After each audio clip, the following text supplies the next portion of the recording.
I'm not sure if we're live yet, but we are now live. So, good morning, and thank you to everyone for joining us this morning for today's event, Intergenerational Working from Communications to Culture. I think we've had more than 150 register for this event, which I think is a great sign that it's obviously a topic that's resonating and shows that there's a growing recognition that building effective intergenerational teams is no longer simply a culture issue, it's a leadership and performance priority. I'm delighted to be joined by our brilliant panel today. Morning, Janita, Sarah, Amy. Sarah Howe is a senior advisor on culture and change communications, working with a number of businesses, Principia Advisory, Inclusive and Foundation, to name a few. Janita Lakanpal is a board and business development director at Ketchum. She is Inclusion Chair and PRCA EIAB Chair.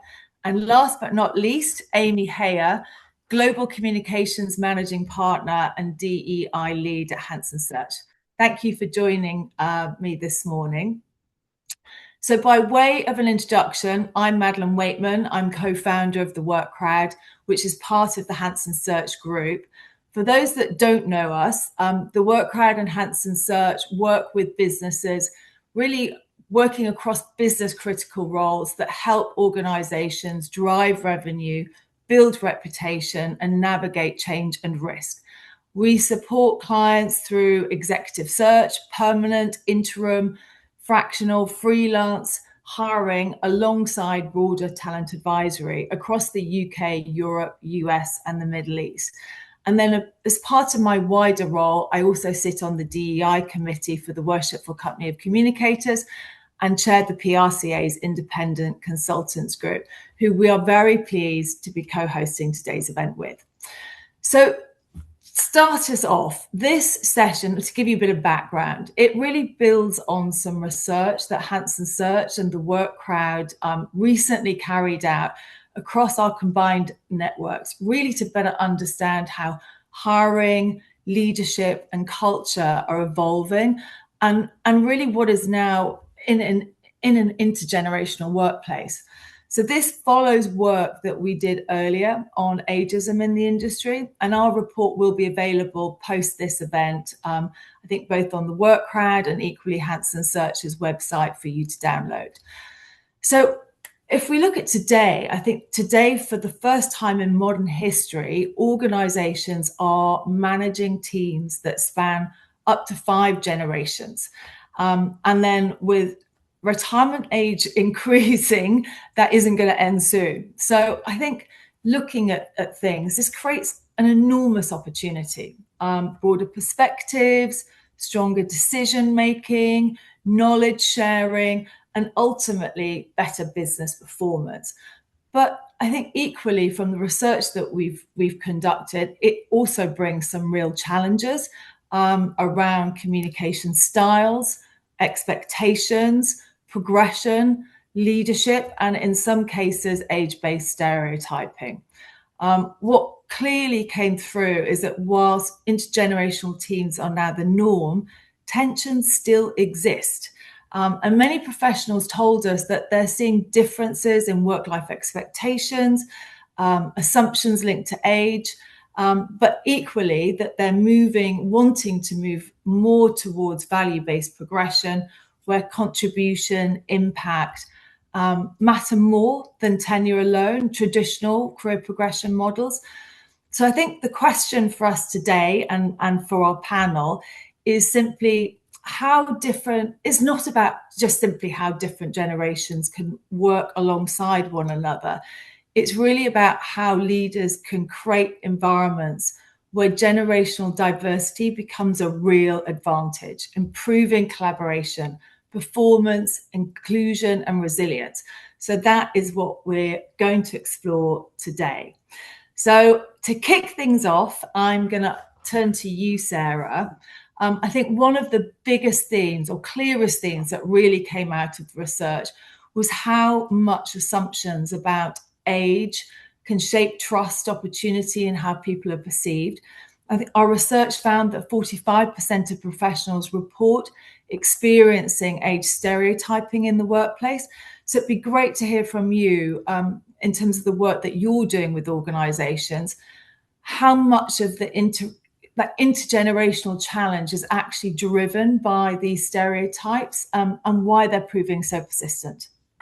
Thanks, Madeline. Really fantastic to join you today. As you say, this is a really important topic at the moment within the workplace. And just to reference right from the start, I'm working at the moment with organisations all around the world. So my experience and what I hear and what I see is not only just based in the UK. I would say top line stereotyping is, yeah, absolutely rife in the workplace. And I myself personally have experienced it. And I'm sure pretty much most of the people on this session today have. I think there are a number of different reasons, many different reasons, in fact, in terms of why stereotyping is so persistent. At the most simplistic level, I guess one can say we're all human beings. We all make assumptions all the time about people. It's just a standard human behavior. However, there are, I think, a few really critical things to take into account in terms of why there is such persistent stereotyping in the workplace. I think, first of all, if you look at the people who are leading the majority of businesses still today, they are people who have been in the workforce longer. And they spend, in my opinion, and from what I see and from the people I talk to, they spend far too long a time only talking to one another and listening to one another.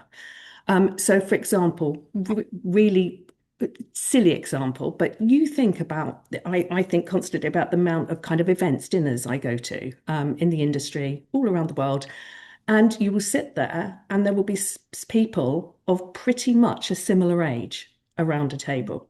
And I'm constantly saying at these sessions, please can we involve, please can we invite and involve and engage the younger generations? We need to listen to them. So there's that kind of, security and safety in talking and working with people who are similar to us. Shadow boards is a brilliant example of how you can kind of break that cycle, but they're still, I think, being used probably too little in the workplace. Another reason, I think we're going to dig into this a little bit later in terms of the leadership piece and why these stereotyping views are so persistent, is that so many decisions by leaders are still made, and we do a lot of leadership work in this space on experience, viewing experience as positive and assumptions and habitual ways of working. So, well, I've made this decision over 20 years and I've done it this way. So I know straight away what the decision is with this. So jumping to decision, everything's changing in the world. People need to move faster, moving faster, faster, faster. So there's this gap in listening, deliberation, reflection around the decisions. Too much focus, another one for me, too much focus in the ED&I space in general, but especially with intergenerational working, on introducing initiatives to solve the problem. Therefore, you are only solving the symptoms. So, employee affinity groups, reverse mentoring, don't get me wrong, all brilliant ideas, they have their place. But launching initiative after initiative after initiative is not getting to the root of the issue. And again, I think we're digging into this in a little bit more. And for me, it's around really re-engineering the structures of the organization and re-engineering the infrastructure and the systems to support and embed the inclusion into the culture. Finally, for now, on this question, a lack of strategic insight, a lack of strategic approach, and a lack of strategic change management. So we're dealing with a workforce that's incredibly different to 10, 15, 20 years ago. And by just launching initiatives, we're not actually getting to the core of the issue and then not necessarily always thinking about a strategic change management approach to changing how the business is operating. So again, it's just kind of skirting over the surface as opposed to getting to the root of the root causes of the challenge. I mean, certainly from our research, what came out is that there's lots of structural change that is happening within organizations, but the behavior change is not catching up. I mean, I think what you said, Sarah, leads really nicely into my next question, which is for you, Janita.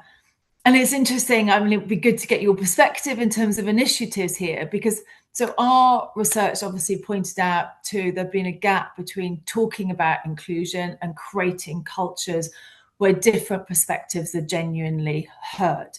Yeah. I know when we spoke earlier, Janita, you very much talked about your own experience of really creating cultures that support intersectional inclusion and initiatives such as upward mentoring. I mean, you've touched on it there, Sarah.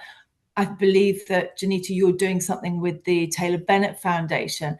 It would be good to hear from you, actually from your experience, more about this initiative, what you've learned, and really how it's impacting your organisation. So actually genuinely understanding different perspectives rather than perhaps simply talking about inclusion. Sure. And I just to build on Sarah's point, the 45% figure doesn't actually surprise me. I think in our work with organisations, much of the intergenerational challenge is driven by everyday assumptions. Who is the most committed? Who is the most adaptable? Who is ready? And I think these stereotypes persist because they're culturally reinforced and become shortcuts in fast-paced environments, which is something that we are, dealing with at the moment, the pace of life. But what's often what's labelled as a generational issue is really about power, access, and communication norms. Younger professionals are not less hardworking. They're just much clearer on their boundaries and progression. And more experienced colleagues are not resistant. They hold a real institutional knowledge, I think, that's critical to good decision making. So when we reduce these differences to caricatures, we ultimately lose that value. And that's why I think the intersectional inclusion matters. Age intersects with race, gender, and socioeconomic background. And so really shaping how people experience opportunity. If we treat age as a standalone issue, we really run that risk of oversimplifying it. And so at Ketchum, we have, as you mentioned, so we are very intentional about the external partners that we use, and really focused on breaking down some of these barriers. So we have participated in the Taylor Bennett Foundation reverse mentoring program for the past 2 years. And essentially that is pairing senior leaders with Black, Asian, and ethnic minority PR and communications professionals. And what makes it so impactful is that it is not a one-off listening session. It is a 10-month structured, sustained relationship over a period of time. And across those 2 years, we have seen firsthand what happens when that proximity breaks down those stereotypes, and it's more effective than any policy that we hold. And when senior leaders build a consistent one-to-one relationship with someone whose lived experience of race, age, and entry into the industry is different from our own, assumptions are then replaced with context. And the conversation shifts ultimately from abstract discussions about diverse talent to really understanding the practical barriers that people need to navigate. From confidence to cultural capital to informal networks and sponsorship.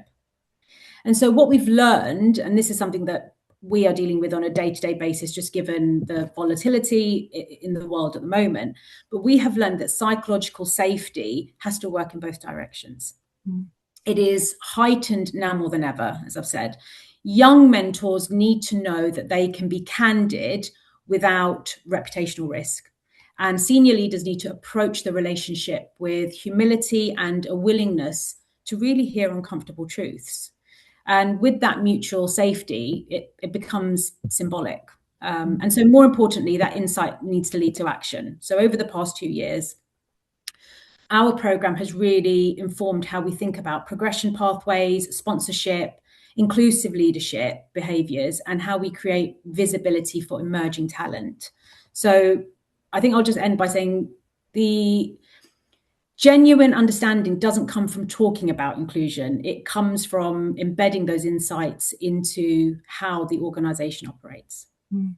And I can imagine that lived experience of working and really understanding other points of view and giving that opportunity is really impactful. Absolutely. I think this leads really nicely to my next question, Amy. So, our research showed that organizations are moving more towards value-based progression than, let's say, traditional tenure-based career ladders. But equally, many professionals still report, which we've talked and touched on today, assumptions around age. Mm-hmm. I'd love to hear from you, like from a recruitment perspective, are organizations genuinely prioritizing skills, contribution above age, or is there still a gap between intention and reality? Yeah, absolutely. Thank you, Madeline. And I mean, the answer really does vary from company to company. It depends on the size and scale and the leadership ultimately. What I do sometimes see is sort of smaller, nimble organizations have been able to upskill hiring managers, or your hiring managers are your leaders. And so they have a clear understanding of what their values are and what their hiring strategy is. Like, what do they need for their business to be successful? What are the skills that they're looking for? And so they do tend to shift more towards values or skills-based hiring. Whereas sometimes in larger corporates, it might just take a bit longer for that message to kind of filter down. But generally speaking, I think while there have been some attempts to move towards a more values and outcomes-based careers, there's still a lot more to be done. And let me give you some examples. I think, on the one hand, you've got companies who are far more aware about inclusive language. So in job adverts, job descriptions, even setting promotional targets, they're not necessarily connected to a length of time, and everyone's a lot more aware of their language. But at the same time, what we see is sort of hiring managers or even internal talent teams haven't been equipped with having unconscious bias training, or the interview process still carries sort of more of the vibe check or the fit check interviews and those informal interviews. And so naturally, if you haven't had unconscious bias training and you're interviewing informally with stereotypes, that's when we start to see feedback come through that's, I don't think it would work having someone with more experience reporting into a junior person with less experience. Like they may feel threatened, or it might not fit with our culture. Or, you have some people going, well, I don't know why this person's hiring for this level work. They've got far less experience than I had when it was my time. And I did that. And so I think, there still needs to be some work here. And really what you need to see is more skills and values-based assessments, early on in the interview process, like more competency screening. And I think that allows for more objective measurement based on capability. I mean, where we do see a lot of the unconscious biases when it comes to interview feedback. And so, some organizations, and actually Janita Ketchum are very good at this, they give very clear interview guidelines to their hiring teams, and they always have 2 people on an interview panel. And so you get very good objective feedback and constructive criticism. And that's just helpful because candidates are still investing time into the interview process. They've prepared themselves, and just to sort of give, very vague and ambiguous sort of criticism or feedback isn't helpful. So to be able to objectively say why you feel this person isn't quite the right fit for your organization is far more helpful. But when you get feedback that is, I don't think they would feel comfortable reporting, or they feel too senior for the role, like I think they'll move on, that's not helpful. They feel like, I mean, some of the feedback that I get a lot is if we're putting forward sort of senior people for roles where they've decided, actually, I don't want to go for the top job. And that happens a lot at the moment. You're finding people that are looking at senior leaders going, God, I don't want your job. And they actually just want to do the work that they really enjoy doing. And sometimes the feedback will be, I don't think they're a doer, or I don't think they'll roll up their sleeves, or, maybe they're far too strategic and operational. And actually, we have a real sort of workforce of people who don't want to take on leadership opportunities, especially in the current market with, the pace and the change. And they think, I just enjoy writing and I want to do content or I want to do social media. Like there is space in team structures for this. And so I think while there are some changes that are moving towards more skills-based hiring, with job descriptions and things, I think there definitely needs to be more investment in terms of the interview process and hiring techniques and really ultimately thinking about like what are the skills and what are our company values that will allow for us to have more traditional team structures. And I think with all of that being said, I do think a lot of companies are actively evaluating their team structures and the skills that they need, especially in light of AI and new ways of working, with more global and international teams, with more sort of interim and fractional hiring strategies. And I think this kind of reevaluation could really help accelerate this shift towards more sort of skills-based hiring rather than those hierarchical structures. So we probably will start to see a shift to more leaner teams, like flatter structures that could be more expert-led. And I think interim support really allows for people to be able to scale up and scale down to give them a more sort of flexible work structure. No, it's really interesting because from my own experience, from a recruitment perspective, I've seen exactly that, and I think you're so right. I mean, the fact that the stereotyping that Sarah has talked about earlier on, and Janita, that's coming through, and this unconscious bias in the whole hiring process, that there is I think it's a real shame that businesses are often missing out on great talent. So I think some really valuable points there, Amy. Madeleine, can I just jump in? I was just going to jump in on completely endorse everything Amy has been saying. And just to pick up on one of the points, Amy, that you mentioned quite early on, is I agree that actually often for the smaller or high growth, smaller organizations, it's easier to change some of these. And I go back to my systems point. But when you're dealing with very large international organizations, a lot of that hardware that's in the business that can actually prompt the change, because we've got the behavioral piece. Yes, we can do a lot around the behavioral piece, but we've got that systems infrastructure. And a lot of those systems, in terms of performance management, in terms of incentive structures, in terms of strategic workforce planning, can be incredibly outdated. And to change those systems to support this change and this more values-based focus is huge investment and a huge piece of work. And the kind of almost, it can be the unsexy piece of the work. It's the really hard work. So I think that it's to keep up with all the change that's happening. There has to be a real appreciation for especially the larger organizations in terms of the effort that it's going to take for them to change some of their fundamental infrastructure and systems to enable this, so that they can really benefit, as you say, from intergenerational working and business performance ultimately. But it's not just skirting around and changing a few little bits here and there. It's going to need fundamental change to some of the infrastructure. And as I said earlier, really strategic change management approaches. Thanks, Sarah. And we touched on earlier on leadership and the importance of effective leadership. And actually, it often, our research showed that often it can be the difference between generational diversity becoming a strength or a source of tension. I wanted to explore that a little bit more and sort of really get your thoughts on, in practice, what does it look like, particularly when managing intergenerational teams, and how can leaders make more collaborative decisions? You touched on listening and almost slowing down. So could you expand on that, Sarah, for us? Oh, I think Sure. I'm not on mute anymore. I think in terms of the leadership piece, they've really got to take on board that they need to disrupt the way they work. There need to be interventions that are really going to disrupt their behaviours. And I talked earlier, as you said, Madeleine, about not rushing to action, so really changing daily habits and working practices. So really taking time to engage and create dialogue. And this is where the communications piece is obviously fundamental.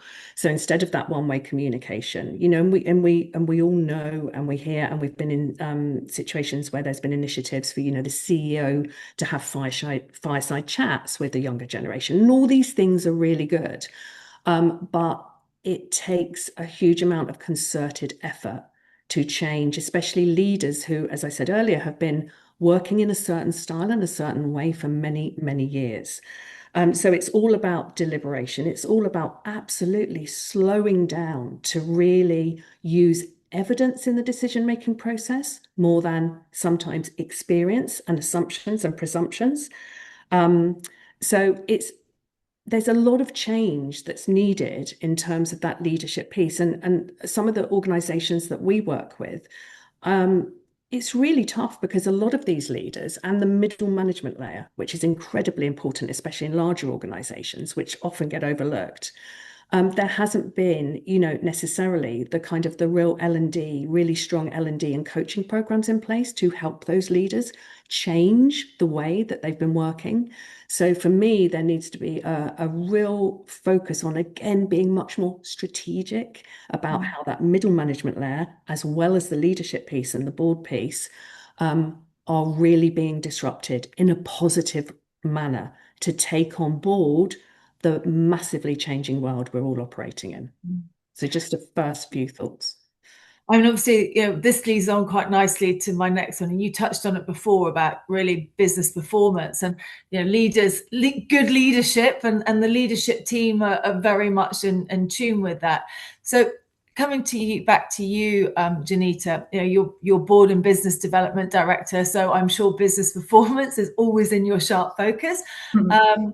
Research has shown, you know, the research we've done is, and research more broadly, has shown that organizations do benefit from different perspectives when they're properly brought together. Now, you mentioned when we spoke earlier the importance of leaders understanding perspectives through lived experience rather than policy alone. And I think you elaborated on that really well earlier on. It'd be great to hear from you in terms of your experience. Actually, in practice, what does strong intergenerational culture look like within an organization? And how does that actually then translate into stronger business performance? Yeah, absolutely. So I would say a strong intergenerational culture is really one where difference in experience is treated as an asset and not a tension to be managed. And in practice, that really means three things. So firstly, we're looking at decision-making benefits from both institutional memory and emerging perspectives. So experienced leaders bring context, pattern recognition, and that longer-term judgment. And younger colleagues often bring cultural fluency, digital instinct, and a challenge to legacy thinking.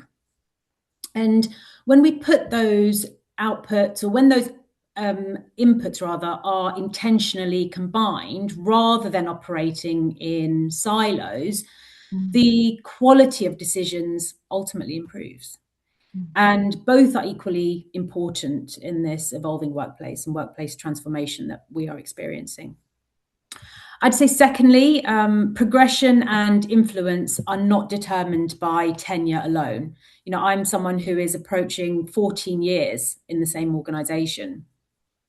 But that said, there is nothing more I love than to be challenged, especially when working across new business pitches, and also the introduction of new ways of working. You know, I think it's so healthy to have that open environment where people are able to come and bring their ideas to the forefront. And in healthy cultures, ideas are evaluated on merit, and contribution isn't necessarily conflated with age.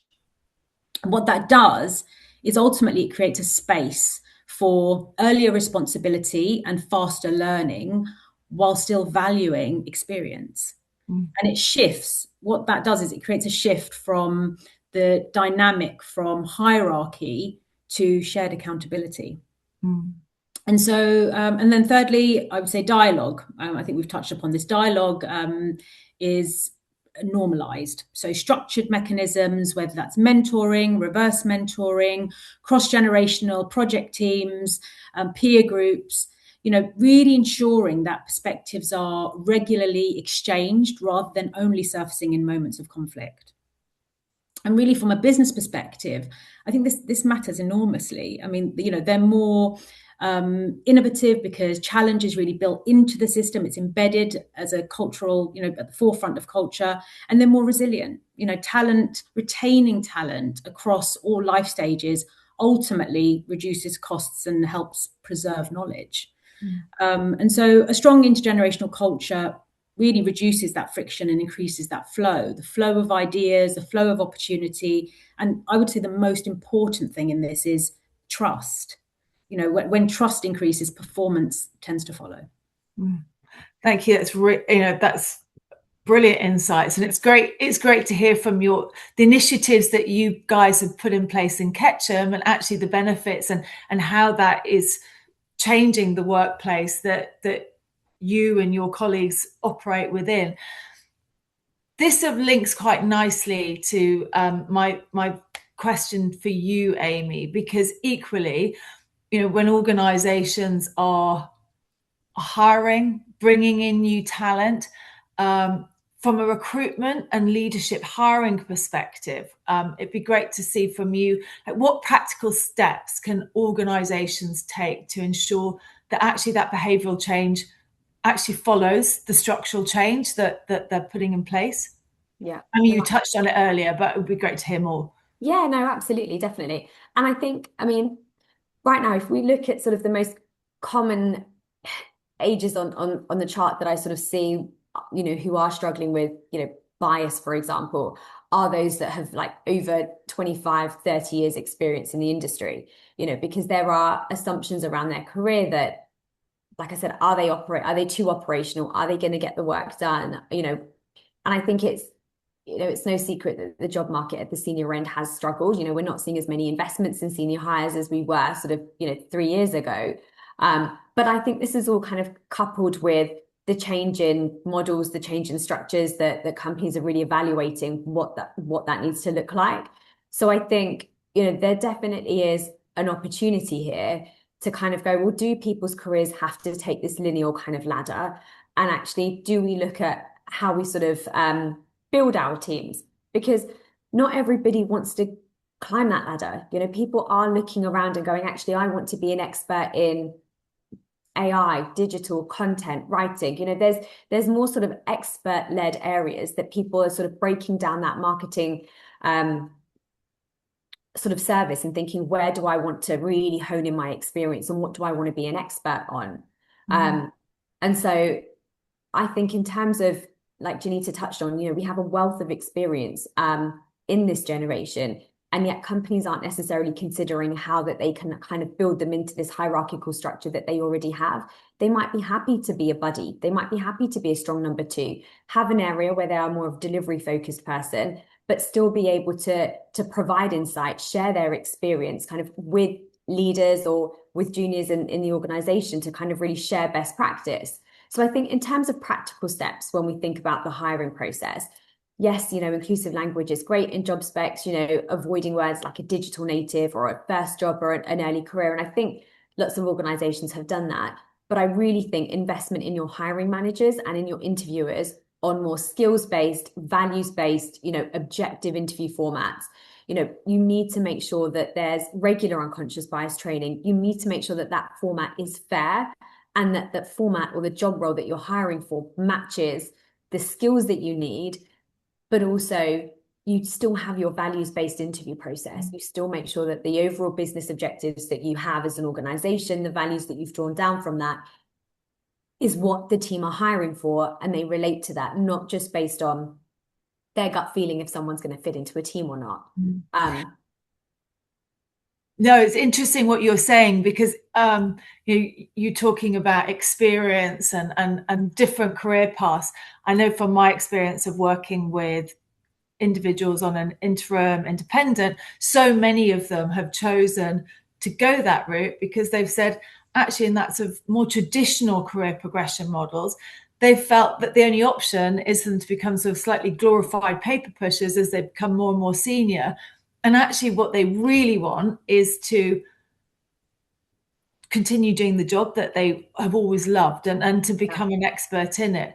So I think it is, it is looking at those career progression models, how we hire and what we hire and how we value expertise, that equally will help create sort of change. I'm conscious of time, and we have got lots of questions. So just one of my colleagues has kindly shared. So Tanya Burak, she'd sort of said she'd shared she really does feel for leaders at the moment, and she sort of feels actually for them navigating all this change can be quite tricky. So it would be great to, she wants to understand, how can we make a better case for change? How can we show actually the return on investment? I think I don't, Janita, just from your experience, because you've touched on this to a degree earlier on, and given your role at Ketchum, it would be great to hear from you. So I think there's absolutely no, there's no denying it is tough at the moment. But I do believe, I'm a big believer in the importance of embedding culture. And I think I touched upon this. I actually went to an event last night, and someone made a very valid point about culture. And they said, culture is a sum of small movements and moments in time. So a consistency of these moments and movements.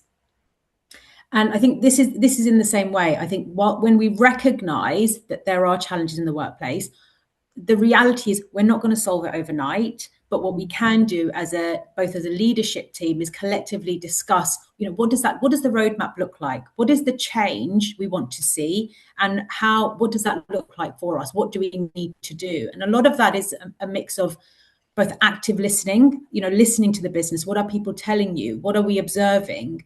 Beyond the surveys, and what are the real conversations that are happening in the workplace?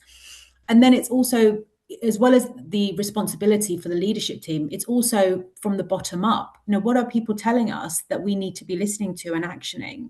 So I agree. I think it is a tough time, but equally, I think there still needs to be that consistency of understanding where you are and where you need to be. Yeah, thanks.